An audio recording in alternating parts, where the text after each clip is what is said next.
The first thing they heard was the grass laughing.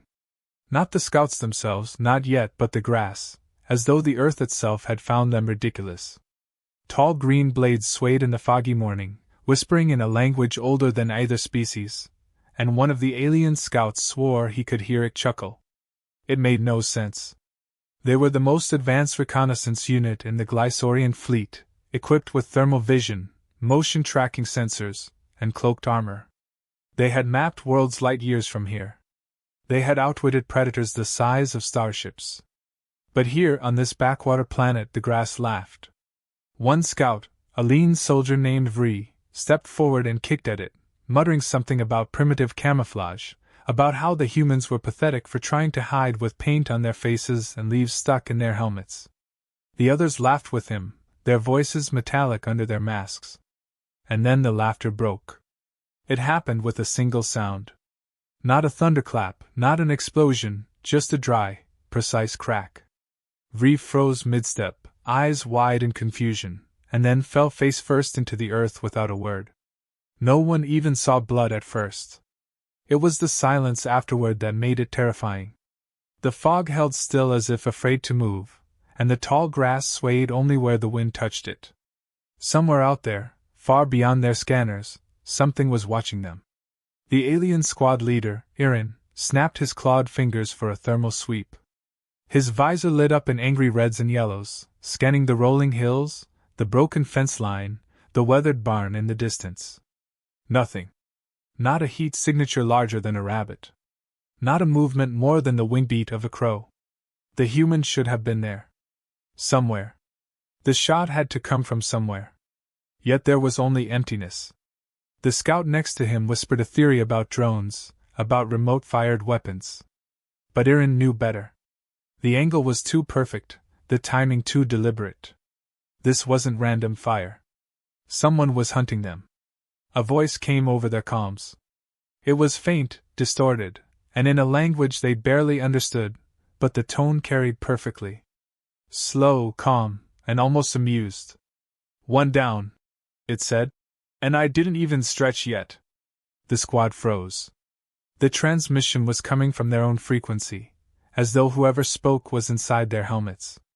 Irin ordered a frequency shift, but before the tech officer could finish, the voice cut in again, clearer now. "Careful. The grass bites back." Rhea's body lay still, a small hole burned through the plating at the base of his neck.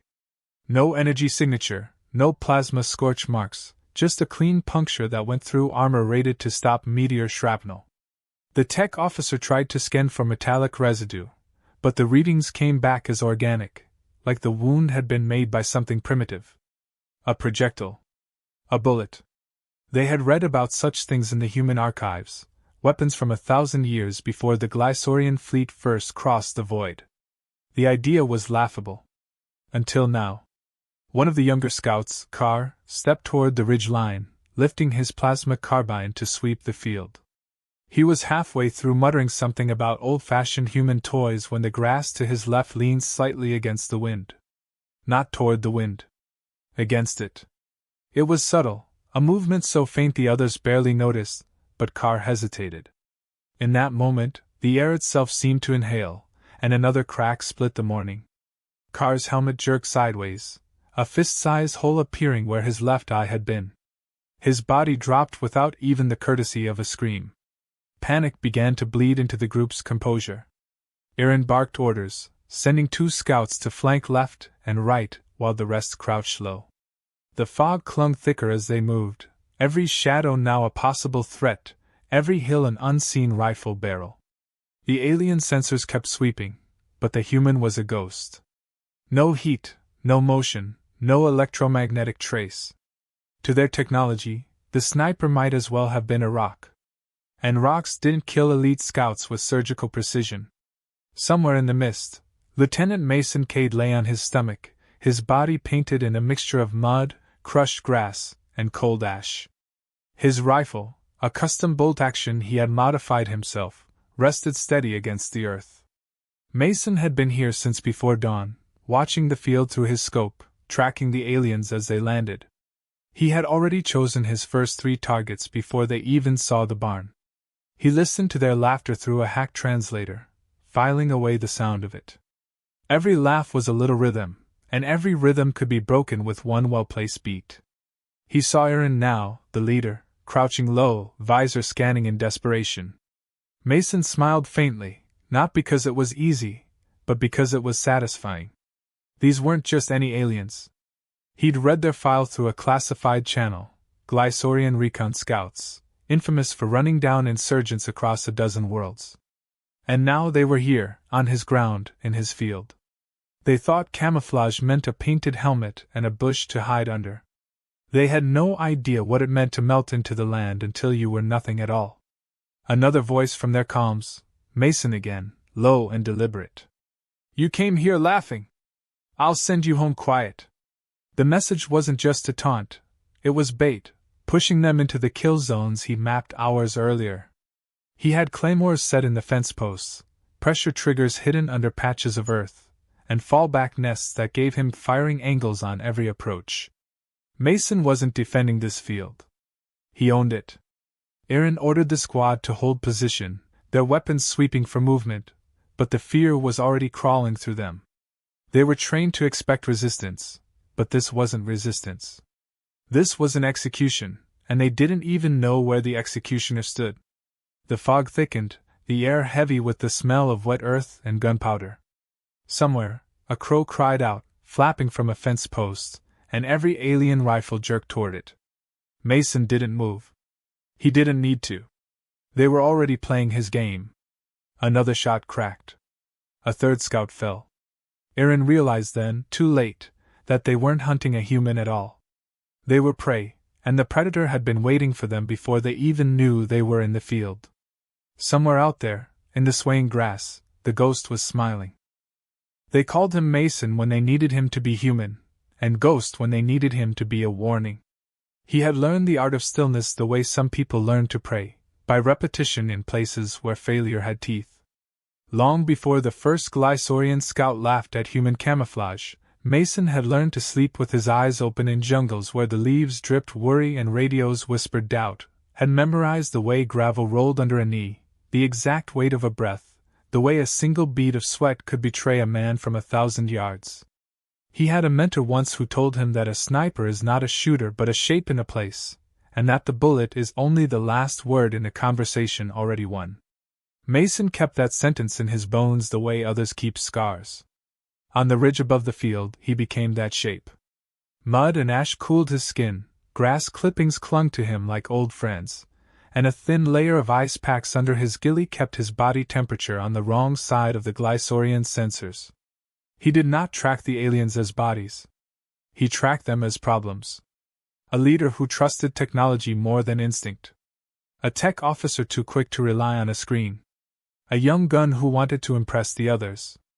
A steady one with a habit of guarding the left flank. He saw their patterns the way a chess player sees openings. Each time a helmet tilted or an elbow lifted, Mason felt the small tug that meant another decision was about to be made in his favor. Aaron tried to bend the morning to his will. He ordered the drones into a lattice patrol that hummed like hornets over the wet pasture.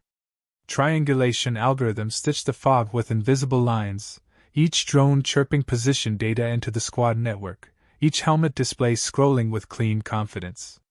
The system reported negative contact with the clinical cheerfulness of a machine that has never been lied to by a field. Aaron trusted it because he had to. It had worked on a dozen worlds where resistance meant rockets and untrained snipers who bled heat like lanterns. Here it fed him nothing, and that nothing was becoming a presence. The absence of a heat trace should have felt like safety. It felt like teeth in the dark. Mason listened to their network on a narrow band he had lifted from a wrecked probe months ago. The vocabulary had taken him weeks to puzzle out, the grammar longer, the tone not at all. Tone is universal. Confidence snaps words short. Fear stretches them thin. He caught edges of both as the survivors tried to explain to one another that nothing was happening while two bodies cooled on the soil. He liked to think of the field as a theater and the fog as a curtain, and somewhere in the wings he found a grin bending at the edges of his mouth. He knew when to talk and when to let silence do the heavy lifting. Now he talked. The voice that entered their helmets was plain and unhurried. It told them that the wind favored the east draw. It noted that the barn boards were old and had nails that sang when you brushed them. It pointed out that their left flank liked to guard with the muzzle too high. He said none of this like a threat, and all of it like a weather report. He did not need to gloat. He only needed to sound like someone who lived here. Aaron cursed the intrusion and ordered another frequency shift. Mason went with them, stepping from one channel to the next as easily as changing boots at the back door. The tech officer tried to trace the origin and found nothing that stayed long enough to label. There had been a time when Mason had been a younger man in a different field, when the weight of the rifle was still new, and he thought his job was to be faster than anyone else. Then a night came when he had been faster, and all it got him was a bad shot, a close scrape, and a name on a bracelet that outlasted its owner. After that he learned to be slower than the wind. He learned to let impatience spend itself in other people. He learned to settle into the dirt until he could feel earthworms twitching to avoid the cold of him. The stillness was not a stunt. It was a way of making time kneel down. It unnerved enemies long before it killed them, and most days that was the part that mattered more. Carr had been quick to die because quickness is a gift that demands too many chances to use it. The remaining scouts shifted weight, rechecked seals, ran sensor diagnostics 3 times in as many minutes. One of them tried humor like a life raft, and said that humans hid in bushes and painted their faces and wore veils of leaves like old dramas. The laugh that followed had a stressed twitch inside it. Mason let himself imagine the face behind the visor, and almost felt sorry for that mouth. Almost. Then he checked wind again with the thread he had tied to a twig and eased his cheek into the stock until his eye drank the scope without a ripple. On the mothership, orbiting high above the gray clouds, a board operations officer watched the blips of the scout unit crawl on a map and marked them with routine labels. It looked neat and clinical from that distance. A few notes flagged the loss of signal for 2 troopers. The officer logged a standard hazard and expected retrieval in an hour. None of the neat vocabulary on that chart had a term for one man lying colder than the soil, making a field misbehave. Aaron did not care about the mothership's neatness. He cared about the wet taste in the air that he had learned on other hunts to recognize as dread fermenting. Mason kept the next shot in his pocket for later. Ammunition was not a number for him, but a schedule. He needed them to move, to expose knees and hips and habits. So he spoke again, retrieving a memory from training that felt like a gift now. An old instructor had said that a little teasing could turn discipline into overreaction, that a fighter who believes he is mocked will move to prove the laughter wrong. Mason told them with gentle concern to watch the place where the grass bends against the breeze and not with it, and to be careful of the fence posts because they were friendlier than they looked. He did not laugh. He let them do that, and the laugh came thin and off-key. The tech officer proposed a burn sweep, a quick flare of heat sprayed low to force a thermal bloom. Aaron approved. The nozzles hissed. Waves of warm air rolled over the pasture and stood the fog up on its toes. Mason pressed his tongue against the roof of his mouth to keep from coughing, clenched his core to slow the impulse of a shiver, and felt the transient ghost of heat pass over him without taking root. The ice packs did their work. The mud shielded the rest. The thermal images bloomed hot around rocks and fence rails and old tractor parts stored under a tarp, and yet the sniper remained a flat line of weather. The burn sweep had not flushed a man. It had revealed to the scouts how much their tools wanted to see the world they expected. A small drone found the scarecrow Mason had raised before dawn. A loose jacket hung over a post with a reflective shard inside. The drone reported a human outline with 90% probability. The steady one on the left flank took the shot with professional speed. The jacket flapped open, the shard flashed, and the drone fed the squad a perfect replay of their own position reflected back at them. That was when the steady one did something human and touched his chest as if checking that his heart still belonged to him. Mason saved that image in his head without pleasure. Fear wears the same face on every world. The morning wore on and the light tried to burn the fog away, but the field refused to surrender its gray. The alien drones made slow circuits above the grass, their sensors straining for the smallest movement, their lenses clicking in rapid adjustments. Aaron had widened the search pattern, hoping to force the human into a mistake, but the longer they scanned, the more it became clear that the mistake was theirs. Every pass of the drones confirmed the same impossible thing. There was nothing out there, nothing with heat, nothing with a heartbeat, nothing with the power to send bullets through Glycorian armor. Yet 3 of their number were down, and their armor recorded only the moment of impact, never the origin. Technology was supposed to be their eyes, but here it was blind.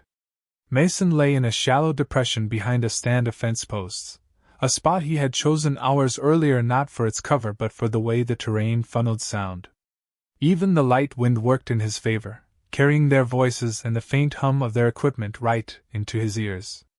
He had been listening to their breathing patterns, the way fear quickened some and slowed others into deliberate control. He knew Aaron was still composed but leaning toward aggression. That was useful. Aggression could be shaped into recklessness if it was fed the right encouragement. The others were losing their rhythm. One of them had started pacing, the thud of boots hitting soil in uneven intervals, and Mason knew that meant impatience. Impatience was a doorway. The aliens released a new piece of equipment, a disc-shaped drone with an emitter that swept a grid of heat across the field, designed to force cold objects to react. Mason had planned for this too. He reached into a shallow trench beside him where he had packed ice into a pouch around a hot metal plate. As the heat grid passed, the plate bloomed on their sensors like a man lying prone. The nearest alien, the one on the right flank, took the bait and moved toward it. Mason didn't fire. Not yet. He watched as the alien crouched over the decoy, poking it with the barrel of his weapon. That hesitation, that moment of curiosity, was the hook being set. It told Mason where that alien's mind would go the next time a shadow moved or a glint of light caught the visor. He shifted his gaze toward the center of the field where Aaron was repositioning his squad. The movement was sharp but not chaotic. Aaron was adapting, or at least trying to, spacing them farther apart, overlapping their fields of vision, keeping their weapons up. It was a good move against a conventional opponent, but Mason was not here to fight conventionally. He was here to dismantle them piece by piece. He studied the spacing and saw the gaps it created, tiny slices of open ground that could be exploited if he nudged them into the right alignment. The first nudge came in the form of a sound. He had a small wind-up timer in his pack, a leftover trick from training exercises. He set it on a short delay and rolled it into the ditch ahead of him. When it went off, the sharp click-click-click was just enough to sound like a weapon action being cycled. One alien moved toward it while another pivoted to cover. That pivot was what he needed. The alien's visor reflected a thin band of light back toward the barn, and Mason fired. The round hit the gap under the arm where the armor joint flexed, dropping the target instantly. The others spun toward the sound of the shot, but by then Mason had rolled to a new position, crawling through the cold mud to avoid triangulation. Panic was no longer a possibility. It was a creeping fact. The alien who had gone for the decoy pulled back hard, muttering to the others in clipped bursts. Mason caught only fragments, but the tone was enough. They were questioning the sensors now, questioning each other. Every squad had its breaking point, and this one was getting close. Aaron tried to steady them, barking orders, telling them to sweep in a staggered line toward the east where the ground sloped upward. He thought higher ground would give them an advantage. Mason knew it would make them silhouettes. Before they moved, they sent the drones up higher for a wide thermal sweep. Mason stayed low, his body pressed into the mud, his heart rate steady. He had done this before in places where the drones were sharper, faster, and less forgiving. The trick was never to fight the scan, but to become a part of the terrain it read. His breath came slow and shallow. His hands stayed in the same angle they had been for minutes. To the drone, he was just another cool, irregular shape among hundreds. When the scan passed without reaction, he allowed himself the smallest breath of satisfaction. The aliens began their move to the slope. Mason let them go, counting the steps, waiting for the formation to stretch. Aaron stayed toward the center, flanked by the remaining steady shooter on the left and the decoy chaser on the right. They moved well for a unit under stress, but not well enough.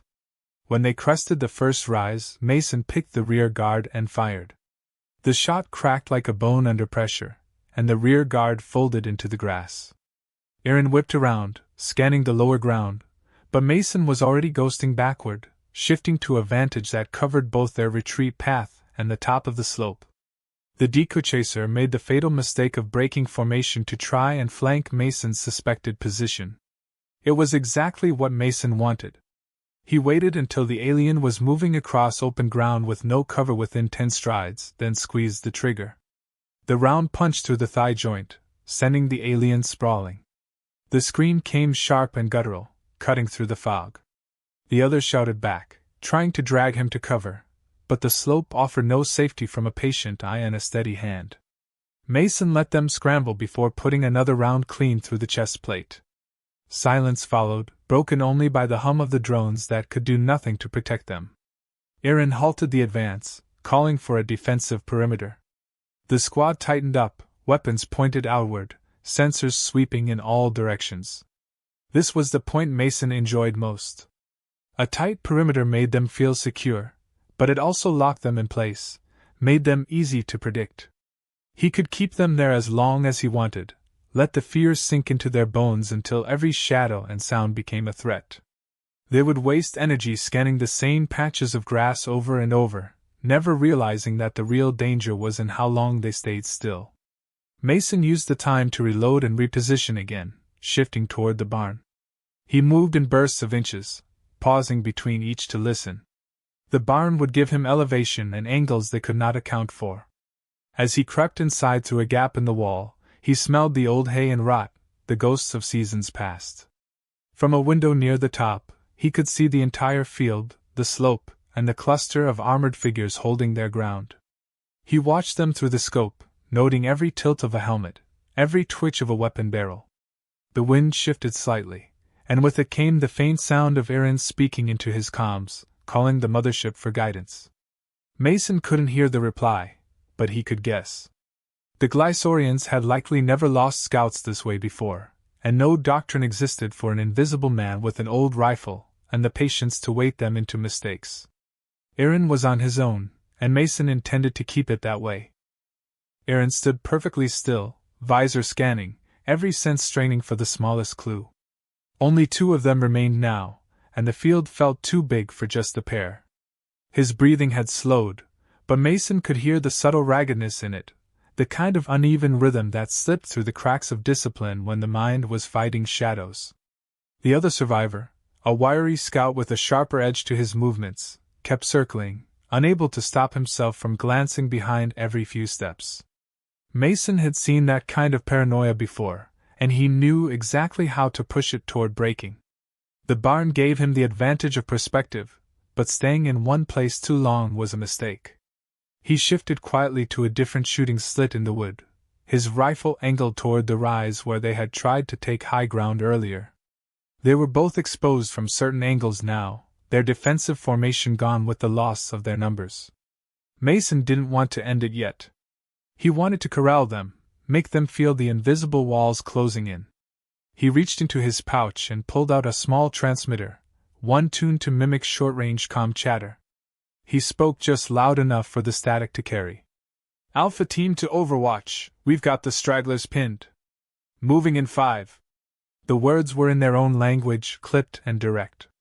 He had learned enough vocabulary from weeks of intercepted transmissions to make it sound authentic. Aaron's head snapped toward the sound, and the wiry scout froze mid-step. They turned in unison toward the slope as if expecting to see an incoming squad. The beauty of it was in how their own fear filled in the rest of the picture. Mason didn't have to explain who was coming, or how many. Their minds built the reinforcements out of the same panic that had been growing since the first shot. Aaron ordered the other scout to move toward the far fence line, clearly trying to avoid the imagined approach. Mason let them get halfway there before firing a round that struck the dirt just in front of their boots. It wasn't meant to kill, just to stop them cold. The effect was immediate. The wiry scout dropped into a crouch, weapon sweeping, scanning the wrong direction. Aaron's posture stiffened as he realized they were being funneled. They didn't know into what, but they knew they had lost control of the pace. Inside the barn, Mason was already on the move again, slipping through the shadows to the back where a hidden exit let him slide out low to the ground. He crawled through a ditch lined with weeds, staying beneath the line of sight of their helmets. His goal wasn't just to get closer. It was to set up the next illusion. He reached a set of old fence posts, and pulled a length of wire he had strung there earlier, connected to a remote trigger. The wire led to a cluster of small charges buried shallow, not enough to kill but enough to throw dirt and make a sound like heavy footfalls moving fast. He triggered it once. The dirt leapt, the sound carrying across the field in muffled thumps. The alien sensors caught the disturbance instantly, marking it as multiple moving contacts. Aaron barked a warning, and both turned toward the noise, weapons raised. Mason used the distraction to shift into a firing position that gave him a clean line on the wiry scout's helmet. He waited until the scout leaned forward slightly, just enough to expose the vulnerable neck joint, and squeezed the trigger. The shot was quiet and final. The body pitched forward into the grass without ceremony. Now it was just Aaron. Mason could feel the change in the air. One target alone was different from a squad, not just in numbers but in psychology.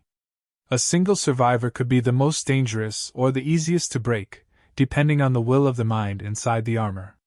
Aaron crouched low, scanning full circle, his weapon never dipping. He didn't run. That told Mason he wasn't ready to surrender to panic.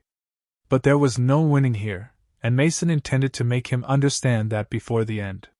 He let the silence settle again, stretching the seconds until they felt like minutes. Aaron moved only to shift his angle slightly, keeping his back to a patch of higher grass. Mason smiled at the choice. It was a good instinct, but the wrong one for this field. He slowly crawled into position opposite that grass, lining up his shot not on Aaron's head or chest but on the ground just behind him. When he fired, the round smacked into the earth, sending a spray of soil up against the back of Aaron's armor. Aaron spun instantly, firing into the grass, convinced the sniper had flanked him. He kept firing, emptying a full burst into nothing. Mason waited until the weapon clicked empty, then keyed his transmitter again. "You're alone now." The words were plain, delivered with no rise in tone, but they landed heavy. Aaron's head dropped slightly, then lifted again with slow defiance. He reached for another magazine, the movement steady despite everything. Mason respected that. In another world, maybe in another war, he could have liked the man. But here, in this field, liking didn't matter. Instead of taking the shot, Mason decided to test him. He made a deliberate noise, the sound of a boot scraping rock, far to Aaron's right. Aaron reacted instantly, swinging his weapon toward the sound, but he didn't fire. He waited. That patience told Mason that breaking him would take one more push. From his pack, Mason pulled a small shard of reflective metal, angling it just enough to catch the sunlight, and send a brief flash toward Aaron's visor. The reaction was instinctive. Aaron shifted 3 steps toward it, and those 3 steps brought him directly into the open space Mason had mapped in his mind from the very start. The line was perfect. The angle flawless. The shot came quiet and sudden, and Aaron staggered once before falling to his knees.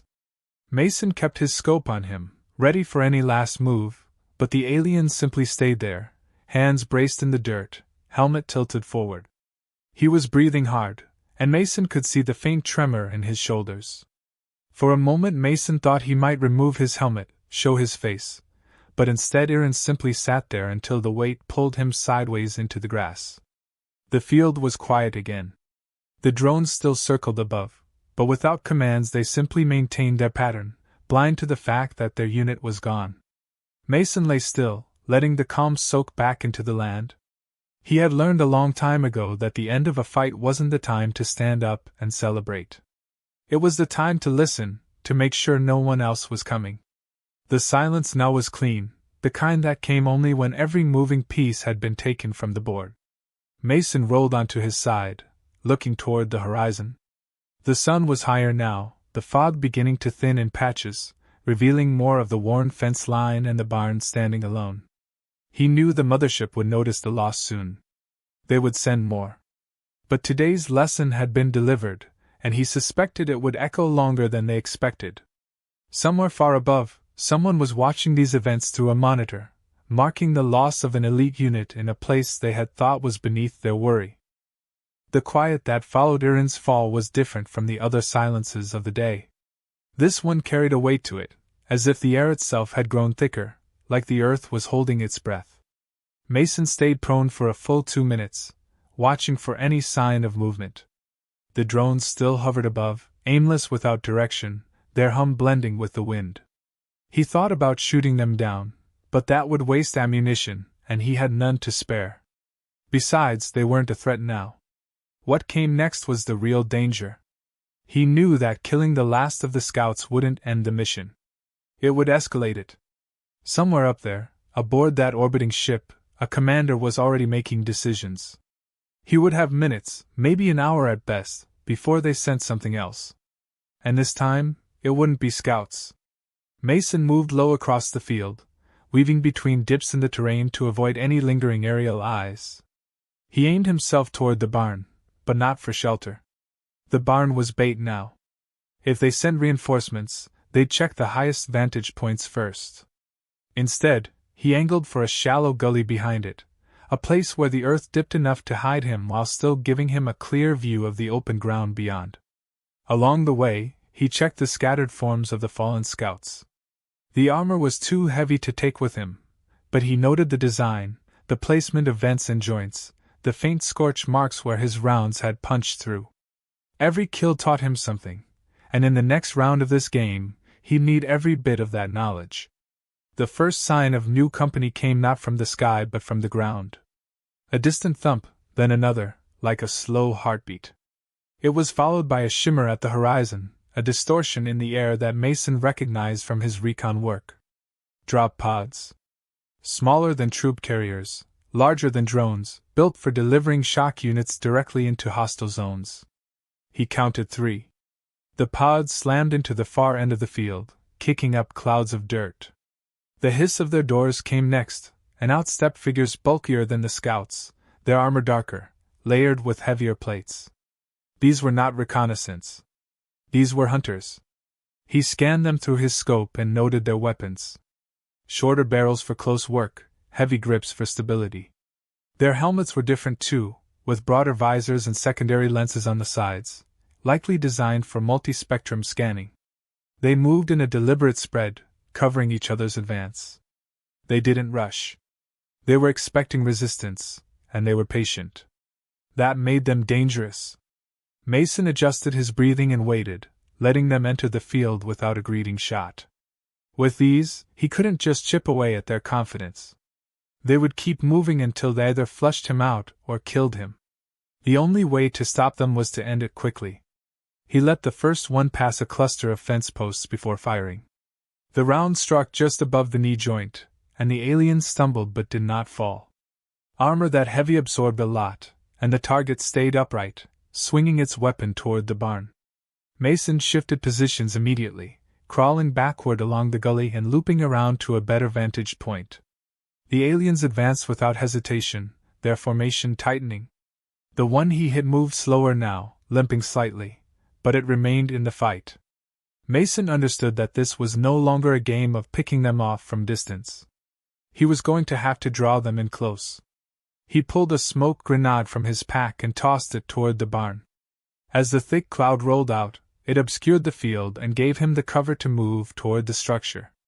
He slipped inside through the rear, keeping low and quiet. The barn's shadows and debris would work in his favor for close combat, but he needed the right moment to strike. The first alien entered cautiously, weapons sweeping in arcs, visor lenses flicking through skin modes. Mason could hear the faint whine of the sensors working, but he was buried deep enough in shadow and cold enough from the ice packs to stay invisible. When the second alien stepped inside, Mason moved. He rose from behind a collapsed section of wall and fired at point blank. The round struck the visor, spiderwebbing the reinforced glass. The alien stumbled back, weapon jerking. Mason didn't give it a chance to recover. He lunged forward, slamming the butt of his rifle into the side of the helmet, sending the figure sprawling into the dust. The first alien whipped around, firing blindly into the shadows. Mason dropped flat, rolling to the side as the rounds punched splinters out of the barn wall. He slid behind a stack of old hay bales, pulling his combat knife free. The wounded alien outside must have heard the fight, because the heavy thud of its boots grew closer. Mason knew he couldn't let them box him in. He sprang up from cover, knife in hand, and drove it between the plates at the base of the first alien's neck. The resistance was strong, the armor biting back, but he forced it through until the alien went limp. He yanked the blade free and pivoted toward the doorway just as the limping one entered. They collided hard, the alien's weight slamming him back into the wall. Mason felt the air knock out of him, but he pushed upward, shoving the knife toward the joint at the hip. The alien snarled, backhanding him across the faceplate of his helmet. Stars exploded in his vision, but he kept his grip on the blade. They struggled in the dust, the alien's superior strength threatening to overpower him. Mason shifted tactics, twisting his body to hook the alien's injured leg with his own and pulling hard. The limb gave way, and the alien went down to one knee. Mason used the moment to drive the knife into the weak seam under the arm, feeling the shudder as the alien's strength failed. He shoved the body aside and staggered to his feet, breathing hard. The second alien he had struck earlier was trying to rise, visor still cracked. Mason stepped forward, pressing the muzzle of his rifle against the weakened glass and pulling the trigger. The shot ended the fight. The barn smelled of scorched metal and old hay. Mason wiped the blood, not his, from his knife and retrieved the few rounds he could from the fallen. His chest ached from the impact, and his breath came uneven, but there was no time to rest. 2 down, but there had been 3 pods. The last hunter would be somewhere outside, and Mason knew it wouldn't walk into the barn without preparation. He stepped back into the shadows, eyes scanning through the gaps in the walls. The last alien made its appearance moments later, not advancing directly but circling the barn, its weapon steady. It was patient, learning from the mistakes of the others. Mason tracked it silently, moving parallel within the barn, keeping it in sight.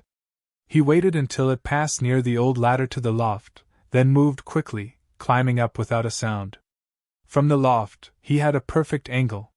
He pulled one of the claymores from his pack, rigged it to the edge, and waited for the alien to pass beneath. The air over the field had changed. It was no longer the restless wind of morning or the tense stillness that followed the first shots. Now it carried a strange clarity, as though the land itself had finished something it had been waiting to do. Mason moved slowly through the grass, checking the positions of every fallen alien. The scouts lay where they had dropped, their sleek armor dulled by dirt and damp. The hunters were scattered closer to the barn, the heavy plates of their suits split and charred from close combat and explosives. He took one last look at each, not from any ritual but from habit. A soldier learns to make sure his work is finished before turning away. The drones above had begun to drift, their patterns loose without commands. Occasionally one would dip lower, scanning as if trying to make sense of the sudden absence of friendly signals. Mason ignored them. If the mothership had been watching closely, it knew by now that nothing they had sent had survived. What interested him more was how they would respond. He knew some commanders would cut their losses, deciding the planet was too much trouble for too little gain. Others would see what had happened here as a challenge, a wound to their pride that demanded a stronger return. Mason had fought enough wars to know which kind was more dangerous. He found a patch of higher ground and settled there, lying prone with his rifle across the crook of his arm. From here, he could see the entire field, the barn, the fence lines, even the distant marks where the drop pods had scarred the earth. The sun was sliding toward afternoon, burning away what little fog remained. Every blade of grass stood sharp against the light, every shadow clean and shallow. This was the kind of visibility that made a sniper feel naked, but Mason stayed where he was. If they came again, he wanted to see them early. For a while, there was nothing but the steady push of wind and the faint ticking of cooling metal from the wrecked armor. Then, far above, a shimmer cut across the blue. It grew wider, brighter, until Mason recognized the distortion of an orbital craft descending lower than before. It didn't come fast, didn't punch into the atmosphere like the pods. It eased in, almost cautious. Through his scope, Mason could see the glint of its hull, smooth and silver, built for more than just combat. This was not an attack ship. It was a command vessel, or at least one carrying someone with the authority to make decisions without waiting for orders. The craft stopped its descent well above the ground, hovering in silence. A panel slid open on its underside, and a cluster of small objects detached, dropping slowly until they fanned out like seeds in the wind. They weren't weapons. They were projectors. Each one flared briefly, and then the air between them shimmered until a figure appeared in the open space above the field. The image was massive, easily 20 feet tall, a holographic projection of a Glysaurian in ceremonial armor. Its face was calm, unreadable, the eyes fixed on the place where Mason lay hidden. The voice that followed was deep and resonant, carrying easily over the distance. It spoke in the same language as the scouts, but the tone was different. Less clipped, more deliberate. Mason caught enough of the words to understand their meaning. It was not a surrender, nor was it a threat. It was an acknowledgement. The voice spoke of skill, of danger, of a name earned through action. The Glysaurian did not call him human or soldier. It called him the ghost of Earth. The words carried a weight Mason could feel even without knowing every syllable. They were naming him, and names had power. When the speech ended, the projection faded. The projectors rose back into the craft, and the vessel drifted higher until it was swallowed by the glare of the sun. No reinforcements came. No more drop pods. The field was left to its silence again. Mason stayed still for a long time, not because he thought they might return immediately, but because he knew the moment was larger than the fight itself. Something had changed up there. The Glysaurians might come back one day, but it would not be with the same careless confidence. Today had planted something in their minds, fear, respect, maybe both, and that seed would grow. Finally, he rose, slinging his rifle over his shoulder. The field looked different in the full light, less like a battlefield and more like the stretch of land it had been before any of this began. The barn stood crooked but unbroken, the fence posts leaning like tired sentinels. Somewhere a crow called, its voice rough and familiar. Mason walked toward the far fence line, not hurrying, not trying to erase his trail. If they wanted to follow him now, they could. He had nothing left to hide here. The message had been delivered. As he reached the crest of the slope, he turned once to look back. The bodies were small shapes now, scattered in the grass, already being claimed by the slow work of time and weather. The sunlight glinted off pieces of armor, sharp flashes that might have been mistaken for something alive if you didn't know better. He thought about the first laugh he had heard that morning, the mocking tone, the certainty in it. That laugh was gone now, replaced by silence, but Mason knew it would echo somewhere, in the memory of anyone who had watched this from above, in the training rooms where future scouts would be warned about the dangers of this planet. He kept walking until the field dipped and the barn vanished from sight. The wind shifted, carrying with it the faint smell of smoke from the charges he had set off earlier. Beyond the ridge lay miles of open country, broken only by lines of trees and the occasional glint of water. It was the kind of terrain he knew as well as his own hands, the kind that gave him options. He moved into it without looking back again, his steps quiet, his outline already blending with the land. Somewhere far overhead, the mothership was still out there, watching or retreating. Mason didn't care which. He knew they would tell the story, and he knew they would tell it carefully. They would say Earth was home to killers who could vanish into the very ground, who could wait for days without moving, who could kill without being seen. They would say there was one among them who could break the best of their scouts and hunters. They would say his camouflage was not paint or cloth but a choice to become part of the place he defended. By the time night came, Mason was miles away, tucked into a hollow beneath a stand of pines. He built no fire, made no noise. The stars were sharp above him, the kind of clear sky you only got far from cities. Somewhere out there, those same stars hung above the Glysaurian homeworld, above 100 other planets they had conquered. Now one of those stars belonged to him in their stories, whether they liked it or not. He lay back, eyes open to the dark, listening to the wind through the needles. There would be more fights ahead, maybe bigger ones, maybe closer. But for now, the field was quiet, and the ghost of Earth waited for whatever came next.